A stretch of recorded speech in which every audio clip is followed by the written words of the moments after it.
Okay, well, hello and good evening or morning, depending on when you are watching this.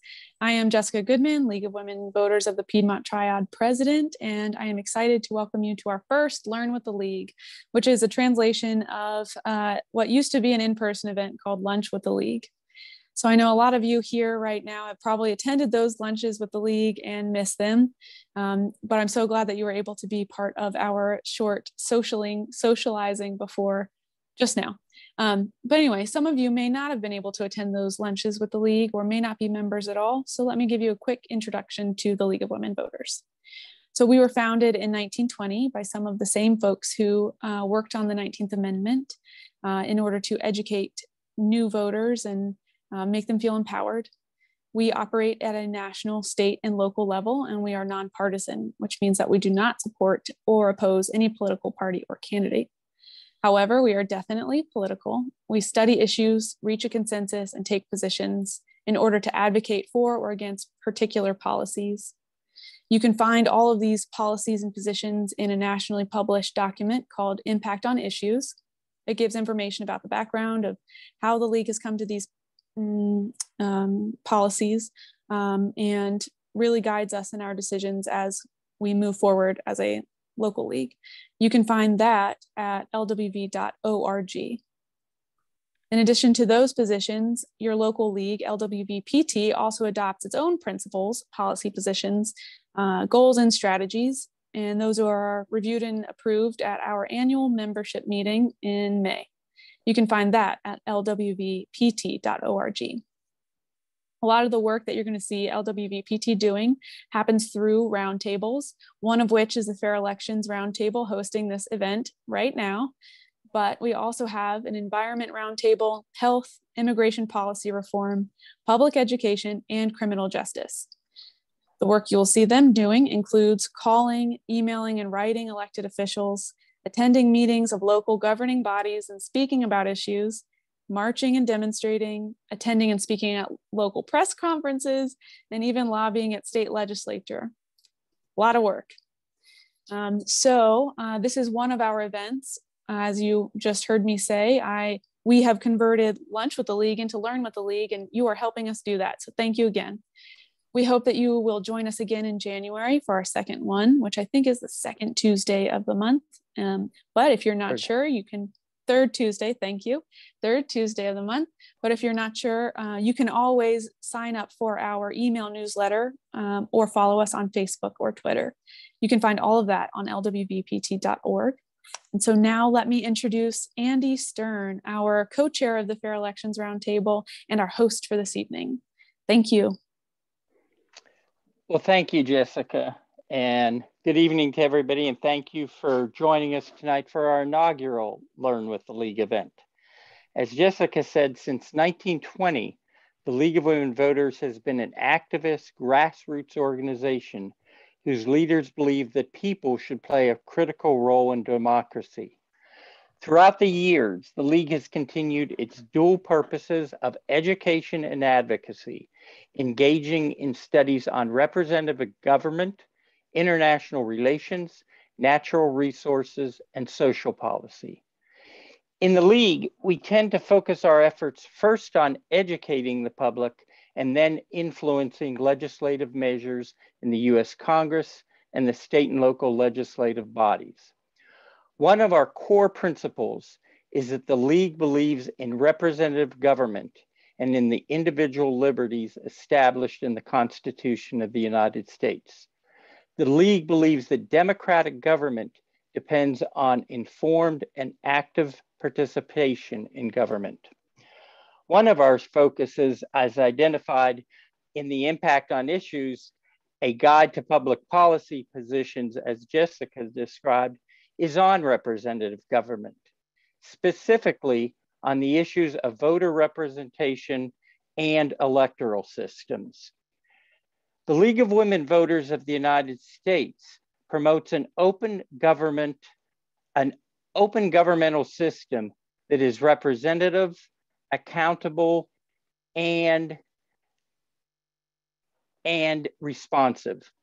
We encourage electoral methods that provide the broadest voter representation possible and are expressive of voter choices. We support electoral systems at each level of government that encourage participation, are verifiable and audible, and enhance representation for all voters. This is also the focus of the Fair Elections Roundtable of the League of Women Voters. Knowing this brief background, the Fair Elections Roundtable of the League of the Piedmont Triad. Knowing this brief background of the League helps all of us understand tonight we have invited Vicki Ryder, volunteer outreach co-lead of Better Ballot North Carolina, to inform us about ranked choice voting as a method to improve our elections and our electoral systems. Better Ballot NC is the nonpartisan, nonprofit grassroots organization working to bring ranked choice voting to North Carolina. Vicki will explain the ways in which we now vote are problematic, how ranked choice eliminates those problems, and what's needed to make it a reality for North Carolina. Before her retirement, Vicki was a teacher, a community organizer, a mediator, and a conflict management specialist. In addition to Better Ballot NC, she continues to advocate for fair representation and election protection with several other nonprofit organizations. During and after Vicki's presentation, if you have questions, please put them in the chat. During the presentation, Tyler Day, co-chair of the Fair Elections Roundtable, will be monitoring the questions, and at the end of Vicki's presentation, he'll direct questions from the chat to her. Welcome, Vicki, and thank you for taking the time tonight to educate all of us about this voting method, which seeks to improve voter representation and our electoral systems by making our elections more fair and democratic, therefore improving our representative democracy. I turn it over to you, Vicki. Thank you so much, Andrew. And you know, when you were giving the mission statements of both organizations, I thought you were talking about Better Ballot NC, because our missions are so alike in our focus on making sure that our so-called democracy is truly representative of all voters and that all voters have a voice in the elections. So I'll tell you just a little bit about myself. Andrew's already said a little bit about my background, but I've always had an interest in how decisions get made and who makes them. I remember once my mother was saying that in our family, she got to make the small decisions like where the kids went to school and where we would go on our vacations. And my father would make the big decisions like who got a seat in the Security Council at the United Nations, you know. So it was a family that was always interested in electoral politics and world affairs. And I grew up in that environment with a keen interest in who was making the decisions for us and how our laws were getting made. And was imbued with a great sense that in a democracy, majority should rule, that the people should have the representatives who represent the majority of the people. And there seems to be a confusion between what it means to say the most of the people or the majority of the people. What we have right now in North Carolina and throughout the United States is what we call plurality voting. Then the person who gets the most votes is declared the winner. And in North Carolina, you probably know, I don't need to tell you, you're up on the ways of politics in North Carolina. In this state, somebody can win an office with as few as 30% of the votes. That's all it takes to be declared a winner. So if you have an election with more than 3 people running, somebody could conceivably win, and they often do, with only 30% of the vote. In some places in the country, it's even less than that. So there were some of us who came together about a year ago. Ours is a fledgling organization, but it's growing very, very quickly. And like yours, we are a nonpartisan, nonprofit group. We are all volunteers working to give voters more choice and more voice and a system that ensures in our democracy that no one gets to sit in elected office with less than a majority of votes. So that's what ranked choice voting is about, and Better Ballot. We have, through a lot of research and study, have come to the conclusion that ranked choice voting is a better way to vote. It's better in many, many ways that I'm going to explain to you. But what we all know is that the way we currently vote is a real problem, and that it often gets very ugly out there. It leads to politicians, as I said, being seated in public office with less than a majority. And we also know that there is tremendous dissatisfaction with the way campaigns and elections are currently being run. And I know I don't have to tell you, because with what you do in your organization speaks to that so well. But you know some of the problems that have come to our attention, and we know that you're working to root out some of these problems, are the Electoral College, the fact that we don't have a direct popular vote, the whole issue of gerrymandering and voter suppression of any kind, including voter ID and other schemes to make it harder for people to vote, and the issue of campaign financing. So we know at Better Ballot, we believe these are all very serious problems. People ask us, why aren't you working on those issues? Well, because we know that there are other groups working on those issues.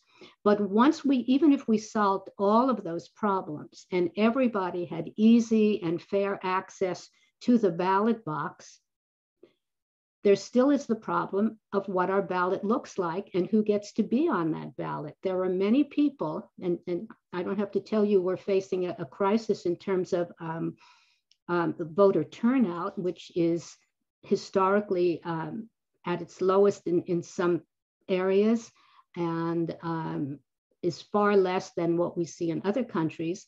Voter turnout is a problem because a lot of people have decided that it's not going to be helpful to make change through voting when they don't see somebody on the ballot who truly represents their values. Ranked choice voting is one very simple upgrade. By changing what our ballots look like and how we get to tick the boxes on those ballots makes a big difference in eliminating so many of the problems we talked about. And basically in ranked choice voting, and it is ranked choice, that's RANKED, in ranked choice voting, instead of voting for just one candidate in a field of 3 or more, you get to rank the choices in your order of preference.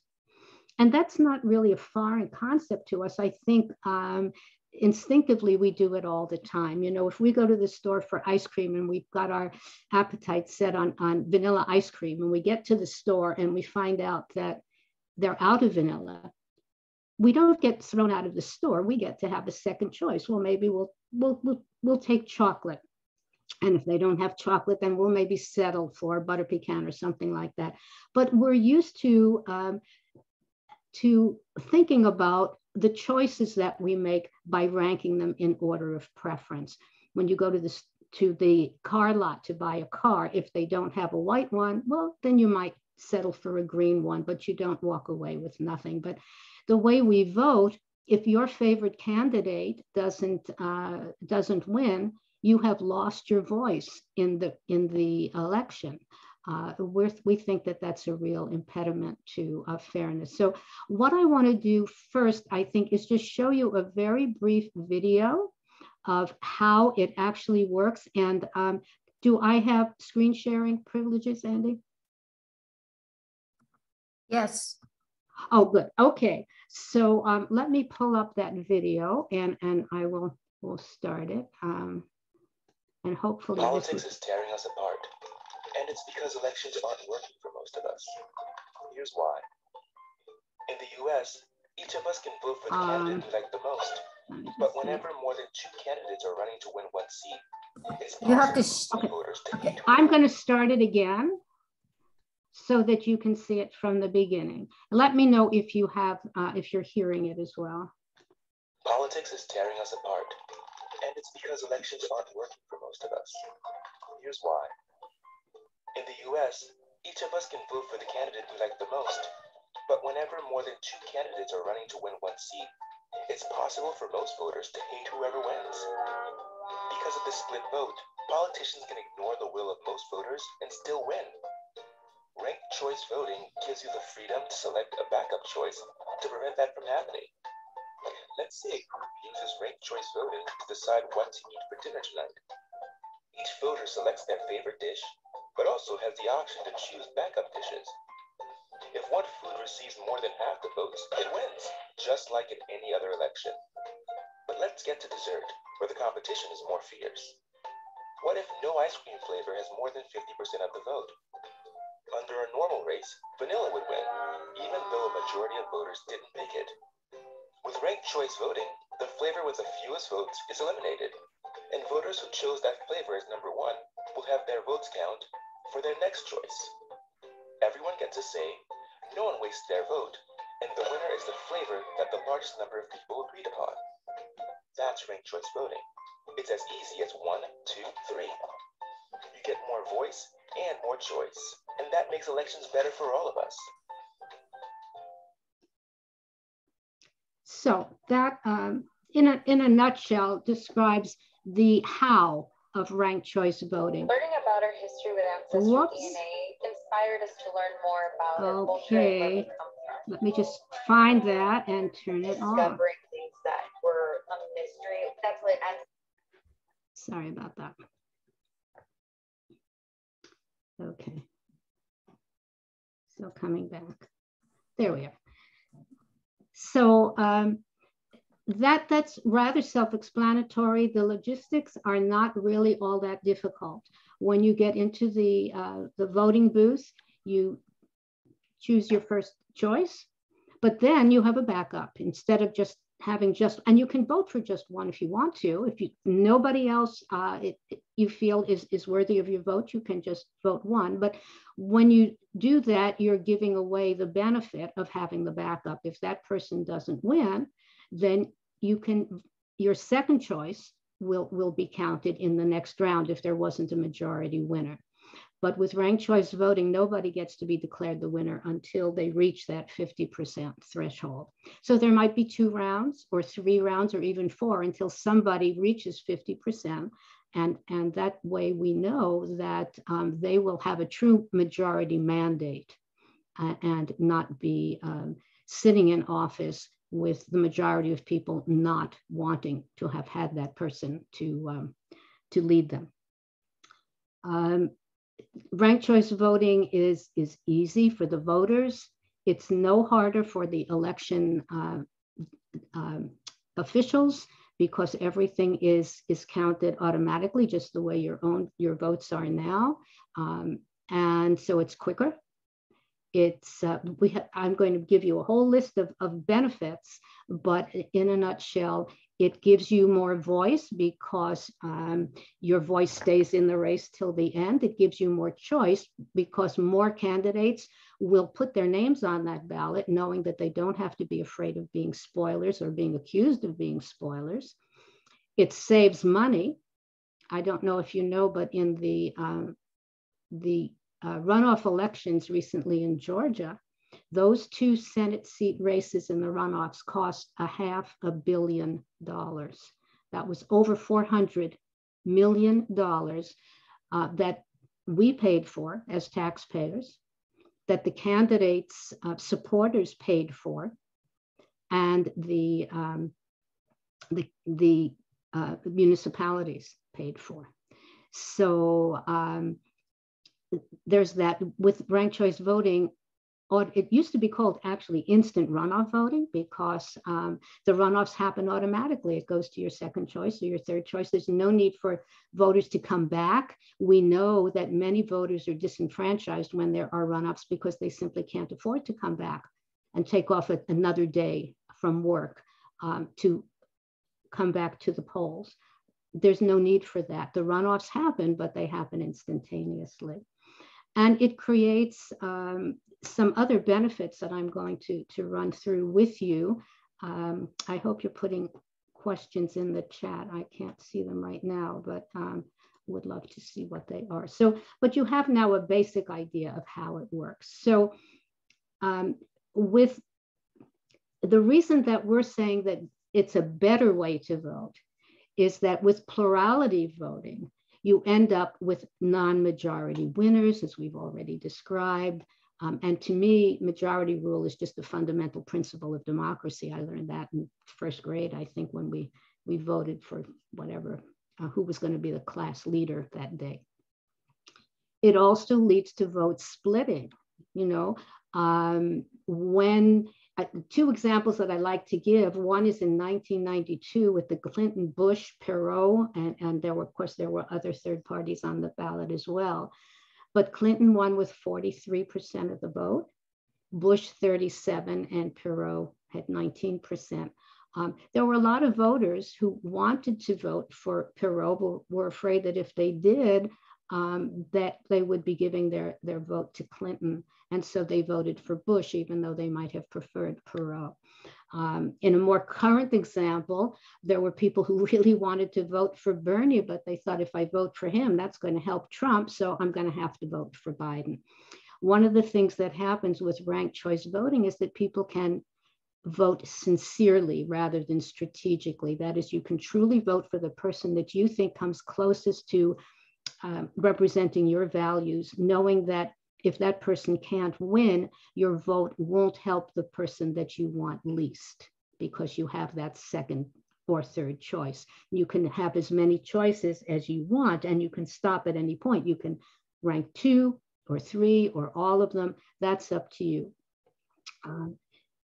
But strategic voting is a problem because it really not only dissuades people from voting, but it also dissuades candidates from running. They don't want to be stigmatized as being the spoiler, for example, the way Ralph Nader was. So they refrain from voting. They want to keep the party together. The other thing that it leads to is weaponizing voting. That is, that voting, when you vote strategically, you're using your vote as a weapon in many ways. For example, in the 2020 elections, in the Kansas State primary, the Democratic Party spent millions of dollars backing a hard right conservative that they thought would never win. They said, let's vote for this guy because he'll never win, and then our candidate will have a better chance. So that was a strategy, but it failed. And in Florida, more recently, just another example of how strategies can weaponize voting is that the Senate Republicans put up a candidate whose name was Alex Rodriguez. The Democrats had put up a candidate called Javier Rodriguez, and he won by 34 votes simply because he had the same last name, and they were right in saying that's going to confuse the voters. And so at the last minute, they added this candidate to the ballot, and he won. So with ranked choice voting, that kind of strategy and weaponizing is not going to be helpful. One of the other problems that ranked choice voting eliminates are wasted votes. In the 2020 presidential primaries, more than 2 million votes were wasted on Super Tuesday because with early elections, some candidates had dropped out of the race before the voters ever got to the poll. I mean, they had voted already in early voting, and then the candidate was no longer in the race, so their vote was totally wasted. If they had had a second choice or a third choice, that would not have happened.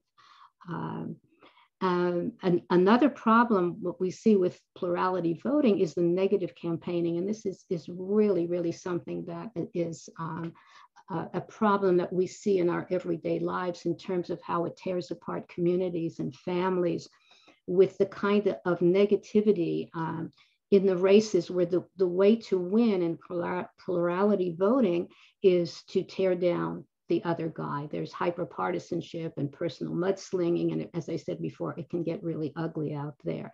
But when candidates are looking to win the favor of people who might count them for their second choice or their third choice, instead of doing that, what they do is look to form alliances and say, well, we may not agree on everything, but at least we know that on this thing we agree.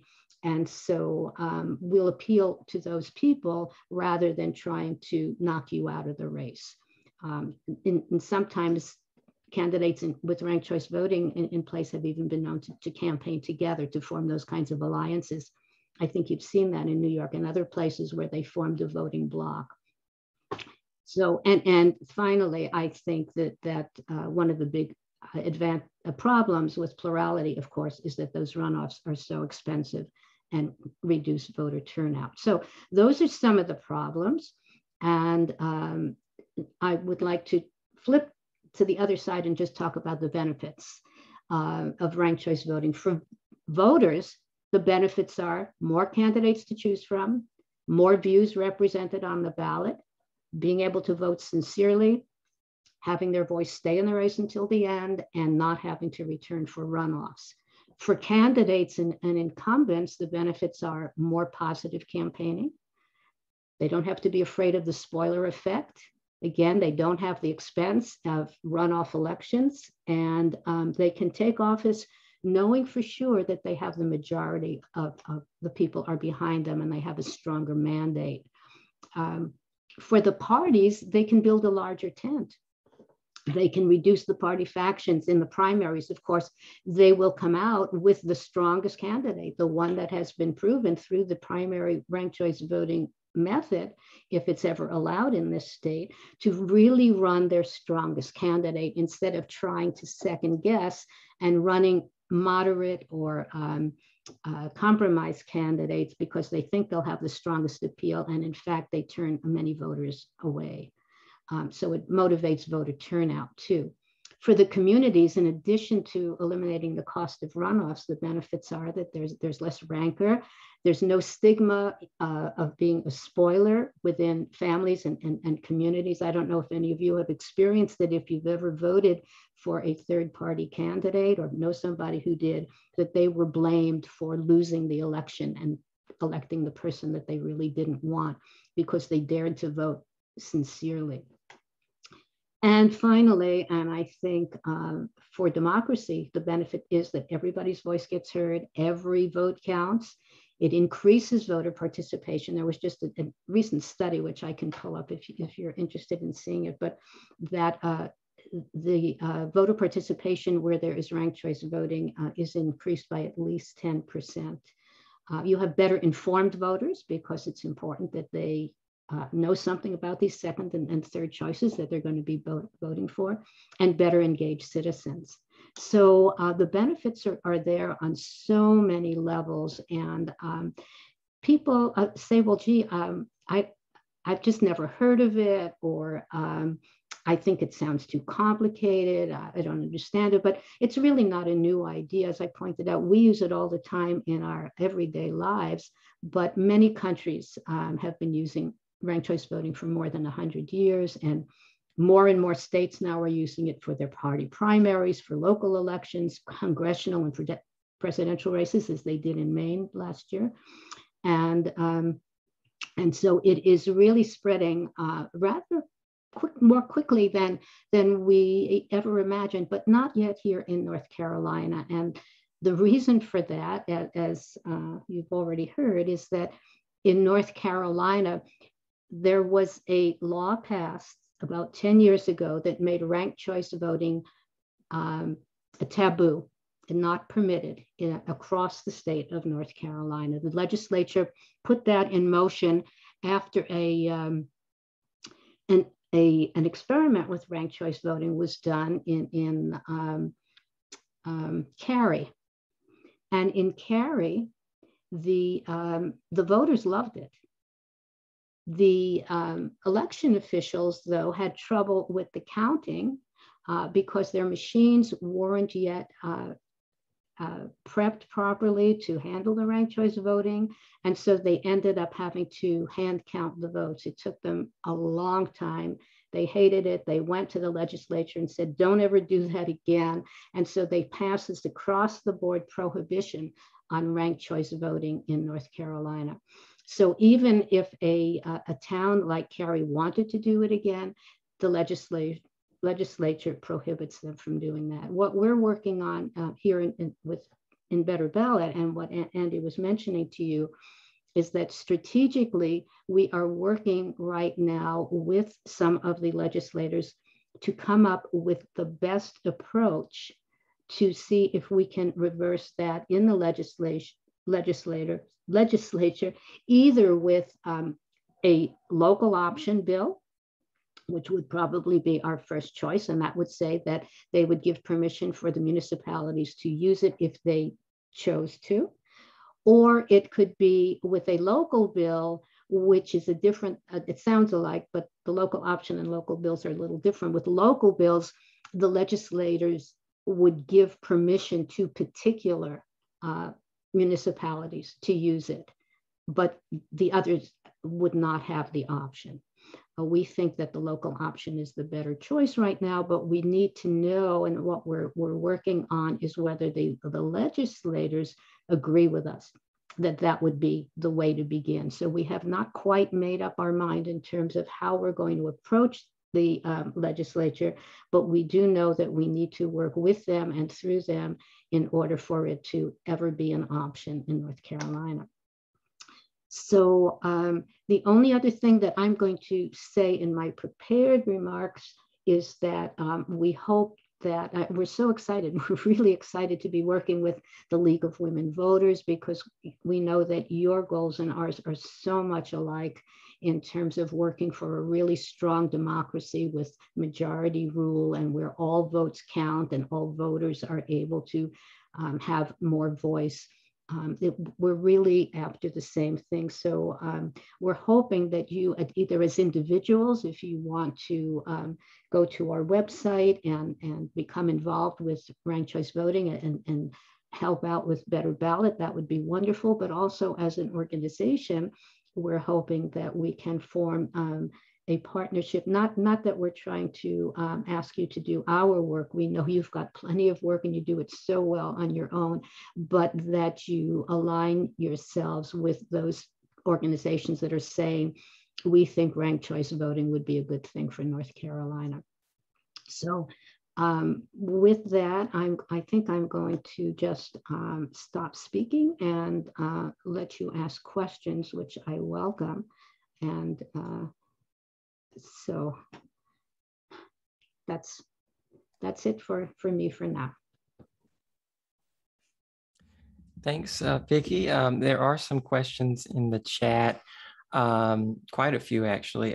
Peggy wants to know if this system would eliminate party primaries. No, not at all. Not at all. It would strengthen the party primaries. The parties would have their primaries just as they always do, but the choice would be made by a ranked choice, so that instead of having to be thinking strategically about who they think might be the best candidate, the voters will tell them who they think will be the one that they would most likely vote for. I know that we're facing elections for Burr's seat, and there will be party primaries, and we may end up with a situation similar to the one that we had last time, where the party decided who would be the best candidate, and he lost. And so it strengthens the party. It gives the party the information that they really need to have to know who is going to be their strongest candidate. It has no effect on whether or not the parties have primaries. They will certainly continue to have them. Sarah wants to know, are the rounds you mentioned actual events to cast votes, or rounds in the counting of the votes? Oh, in the counting. Nobody ever, you're finished. You put your first, second, third choice, you are done. And the voting machines tabulate it. If no candidate gets 50%, it immediately goes into the second round. And if there's still not a 50% winner, immediately goes into the third round. And by the end of the night, you've got your 50% winner. It's not like the runoffs, the ones in Georgia, you remember, took over 2 months. Biden had not a clue who he was going to be facing in the Senate. That would never happen with ranked choice voting. It is instant runoff voting, truly. And all voting machines that have been in use now are calibrated to be able to do that calculation. It's not, it's not difficult. The computers can figure it out really well. Jane asks if there have been difficulties with people who are using this, understanding the concept, especially the way ranked choice is implemented, and also what kinds of educational efforts are being used to explain ranked choice voting to voters. Okay, good question. Yeah, I have heard people say, I think it's a good idea, but it's too complicated. And it really isn't complicated if you think about how we intuitively make decisions. There is some fear that in some communities, it's going to be difficult for people to wrap their heads around it. But so the education is really important. One of the things that I'm doing as a co-lead for outreach is making sure that we're out talking to the public and explaining it to them. And so you probably find me at least twice a week out there with my clipboard at the farmer's market or other places with my wonderful volunteers. We have a wonderful group of outreach volunteers who go out and ask people, what do you think of ranked choice voting? And they either say, oh, I love it, I just heard about it, or I don't know anything about it, or what is that? Or but we get a chance to talk to people. We do phone banking, we do other kinds of canvassing to educate in the communities. Right now, because we are a new organization, our volunteers tend to be concentrated more in the triangle. So we would love to have more volunteers in Piedmont and on the West Coast and the East Coast. We're building. We are just a year old, but we are building and rather quickly as people hear about what we're doing. But I think there was having been a former teacher, somebody said to me, we really should be doing this with the kids in the schools. When they vote for the class president or they vote for whatever, all the voting should be by ranked choice voting. So by the time they get to the voting polls, they are all pros at this. They know exactly how to do it. And that's something that we're going to be working on is how elections and democracy are taught in the schools and hope to include ranked choice voting as the preferred method. Kids love it. Kids love it. Sarah asks if you can vote for candidates in all parties. I'm assuming that's referring to the party general primaries. Elections and not the primaries, right? Yeah, because not all places have open primaries. Yes, you can split your vote across party lines if you want to, just as you can now.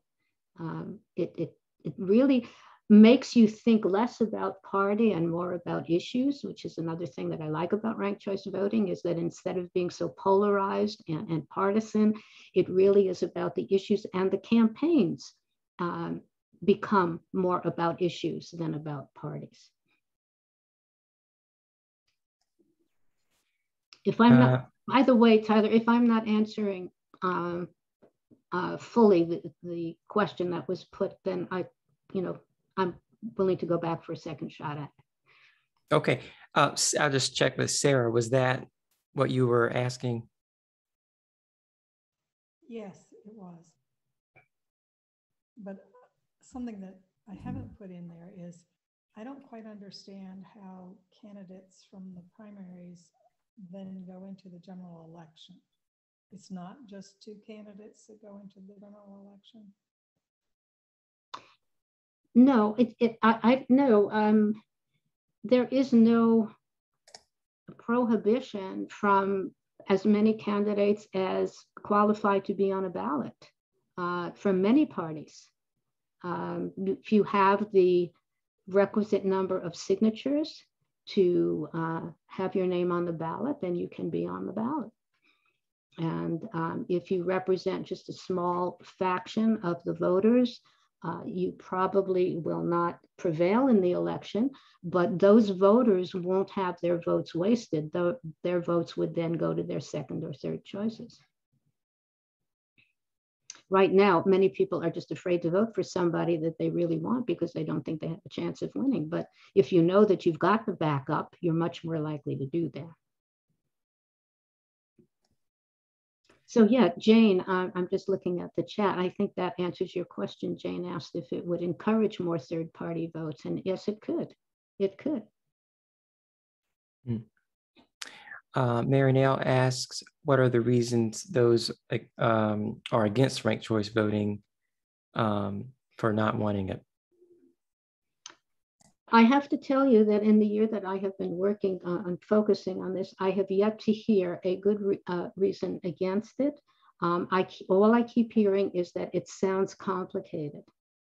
But everybody else, but when I ask about, do you think in principle that it's a good idea that you have a second choice so that you don't waste your vote, or do you think it's a good idea that you don't find yourself voting for what you might call the lesser of two evils, or do you think it's a good idea that more candidates can be on the ballot? Oh yeah, they're all for that. Do you think it's a good idea that we'd have a majority winners with more than 50%? Yeah, they like that, but they just say it's too complicated. And that's why our work cut out, especially for somebody like me in outreach, is to do the explaining and to make sure that the election boards are prepared to deal with the voting.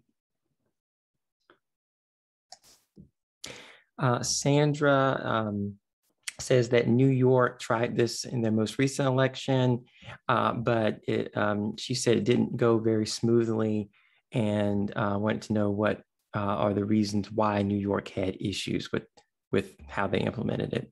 Okay, well, the short answer is it had nothing to do with ranked choice voting. Ranked choice voting worked exactly the way it was meant to work. It worked quickly, and the candidate who was elected, Eric Adams, represents the majority of the voters who voted. What happened in New York City was twofold. One is that New York decided not to start counting its absentee ballots, the military ballots and all the others, until after the election. So they had to count those by hand, and that took a lot of time. The other thing was that they ran a test of the ranked choice voting with about 130 or 180,000 votes, and ran them through the machine, and then forgot to take them out at the time of the actual voting. So they had to go back and eliminate all of those votes. But the mistakes had nothing to do with I shouldn't say mistake, but there were mistakes made, but it was not the fault of ranked choice voting. The part of it that was ranked choice voting worked really well, and the voters loved it. Through exit polling and so on, we do a lot of research asking people in places where they actually can use it, what did you think? Oh, it was great. I loved it. So yes, there were problems in New York City, but the problems was caused by ranked choice voting. It was the ineptitude of the election board. Not an uncommon problem. Jane asks if the Board of Elections that are using ranked choice voting are communicating the exact process that they or the computers went through, so voters don't think that there, was some hocus pocus going on, that something was wrong with how it was counted. Yeah, well, we certainly hope so. I haven't, once that election was over, my focus shifted to the more recent elections where it was used. And by the way, it had smashing success in 3 places that they used it for the first time: in Ann Arbor, Michigan, and in Colorado, and in, there's one I'm forgetting, but I'll pull it up. But anyway, it's being used more and more. It's being very successful. Unfortunately, we don't get to try it here because of that prohibition, and that's what we're working to lift. So I love the questions. Thank you. Yeah. Keep them coming, Tyler. Keep them coming. Oh, well, we just got another one from Andy. Where are there multi-election cycle success stories for ranked choice voting in local or state jurisdictions? Do you know of any jurisdictions that have used ranked choice voting that have not gone well in several election cycles? No. If you're talking about North Carolina, there are none because we're enjoined from using it. But I'm going to for that because that's I don't hold it all in my head.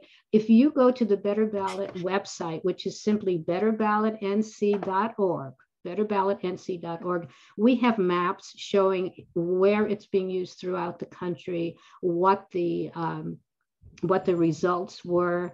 We have not heard of any places where it went poorly. Okay, where the election boards are prepared to use it and the machines don't malfunction, it went just fine. So it's being used on some level, either at the municipal level, on the state level, or even on the federal level in over 40 states now. And so we're a little bit behind the tide, but I think it's coming. I always have to chuckle. This is just a personal aside. I was involved in election protection in 2004 in Palm Beach County, Florida, if you can remember about the debacle down there after the 2000 elections, the hanging chads and all that, remember? And I saw, because I was a field organizer there, I saw the election. I could see that machines were rigged and the election was, in effect, stolen in that county. This is not about party because both parties can be, what can I say? Both parties can be guilty of using dirty tricks, but in this case, when in Palm Beach County, every time a voter would push on the touchscreen machine, there were Sequoia touchscreen machines being used, would touch for Kerry, the vote would flip to Bush. It did not go the other way. If you voted for Bush, your vote did not go to Kerry, but we saw the votes being flipped. And we called immediately our local attorneys who were our advisors in the field, and they asked that those machines be taken out of use, and that request was denied. And so we were advised to tell people to vote on provisional ballots, which they did. But the provisional ballots were never counted. So there are stories are legion about how machines can change the outcome of elections, but we have had no such stories with places where ranked choice voting is in use. And it does produce a paper trail too, which is another very important thing. If there needs to be a recount, there is a paper trail, just as there are when we put our ballots into the machines here in North Carolina. There is a paper trail, so it's a very safe way of voting. Not every place has paper trails. Mm-hmm. That's just an aside, but it's to put your mind at ease. Andy wants to know what the national organization website is for ranked choice voting. Is there a Better Ballot US or? We work with two of the leading national organizations. One is called Fair Vote, and the other is called Rank the Vote. And those are two of the leaders in ranked choice voting nationally. But right now, we are the organization that is established to kind of oversee it here in our state. We do have people in our organization from throughout the state, but we are looking, as I said, to build our base of supporters and volunteers in places like the Piedmont. We have a new hub starting up in Charlotte that we're excited about. Okay, and I think that is all of our questions. I do have a question. I wanted to know, I don't think that this is the case, but just wanted to ask if there was any legislation that has been introduced in our General Assembly that you know of regarding this. And then also, are there particular legislators possibly that you know of that are receptive to this? And, you know, maybe we would want to get in touch with if we wanted to support it. Yeah, yes and yes. There has been legislation. 2 years ago, it was introduced by Marcia Mori and others, and did not pass. This year, we are working, and I think you came in a little late, Tyler, but we talked about the fact that we are working to identify those legislators and work with them. We're in the process of setting up meetings with them. But I'm not at liberty to say who they are just now. I don't want to make commitments for them. And so once we have a clear picture of just what legislation we're going to be asking for, would be the time then to make that announcement and have people support the bill that we think has the best chance of winning. As I said, it may be a local option bill. It may just be a local bill. It may be something else. There are certain variations of ranked choice voting too that's kind of getting into the deep weeds here, but the form of ranked choice voting that we're advocating for is to permit ranking all the way through the ballot. There are some that are called top three, for example, where you only get to rank the top three. That's my dog barking, if you can hear him. There's another called top five, which works a little bit differently, where only the top five get to be on the ballot. But as I said, from our point of view, the more open, the better, that everybody should have an opportunity to rank as many or as few of the candidates as they want to. But as I said, we don't advocate for just voting for one person, because then you've thrown away your backup. But you can. There are some people who absolutely want just one person. Yeah, yes. Mary Nell is raising her. You just threw me for a loop there. So are you saying, like, if 8 people ran for mayor, you'd put your first choice through your 8th choice? You could. Okay. You could, but you could say, I only like these 4, you know, and I there's no way I'm going to give my vote to the other 4. Then you just rank those 4. I see. I thought you meant no matter what, you only gave your first 3 choices, but you actually give all the choices. Yeah. What I said was that there are some forms of ranked choice voting that only permit you to rank your top 3 choices, but that's not the form that we advocate for. We believe that you should rank as many or as few as you choose. Great.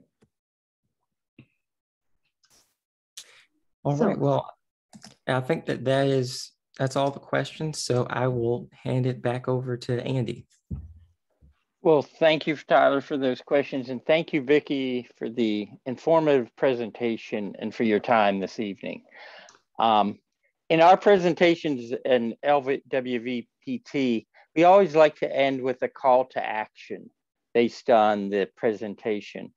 And tonight our call is that if you think ranked choice voting is an idea that you might support, that you continue to educate and inform yourself about ranked choice voting.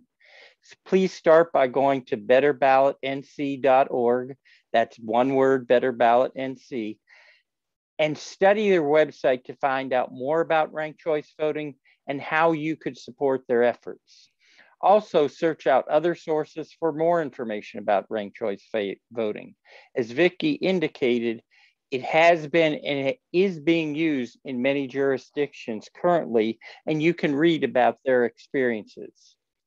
If you want to be involved in discussions about issues like ranked choice voting, please consider joining our Fair Elections Roundtable meetings. We meet virtually on the second Wednesday of each month at 5:30 p.m. And you can contact me, Andy Stern, or Tyler Day, of the co-chairs of the Fair Elections Roundtable, at fairelections lwvt.org to join fair elections and working on these issues. You don't have to be a league member. We want anyone who is passionate about these issues to join us. Also, please visit, as Jessica said early on, please visit LWVPT's website at lwvpt.org to find out more about all the issues and roundtables that LWVPT discusses and takes action on. Andy, could Yes. I just add that Sure. if you don't find what you're looking for at our website, get in touch with me and I will get answers for you. We have a very active research team and they will find the answers for you if they're not already on the website. The other thing would be to invite you once a month, although we don't have one scheduled in December. We do hold statewide meetings and we invite the public to come and to talk with us and meet our teams and see how else you might want to get involved. We have speakers from time to time who can speak on specific elections if that interests you or other nuances of that voting. So check us out. And Andrew, thank you so much and everybody for the opportunity. I think I will leave the meeting and leave you to your business. No? Oh, we're finished. I just have one other thing to mention, but thank you very much. And if you don't have Vicki's contact information, you can contact me and I will be happy to relay the email or your question to Vicki. I haven't been monitoring the chat. Is the Better Ballot NC website in there, Andy, or should I? Yes, it is. BetterBallotNC.org is in there. That's it. Okay. And final thing I want to say, because we promised people we would be finished by 8, is due to the busy schedules of everybody during the holiday seasons, we will not have a Learn with the League presentation in December. Please join us on Tuesday, January 18th at 6:45 p.m. for our next presentation. Details about the program will be forthcoming. Thank you everyone for joining tonight. Have a great evening. Thanksgiving filled with gratitude, and thank you for joining us tonight. Thank you for having me. Thank you, Vicki. We appreciate the opportunity to hear you. Good night. Thank you. Good night. Bye. Good night. Thank you.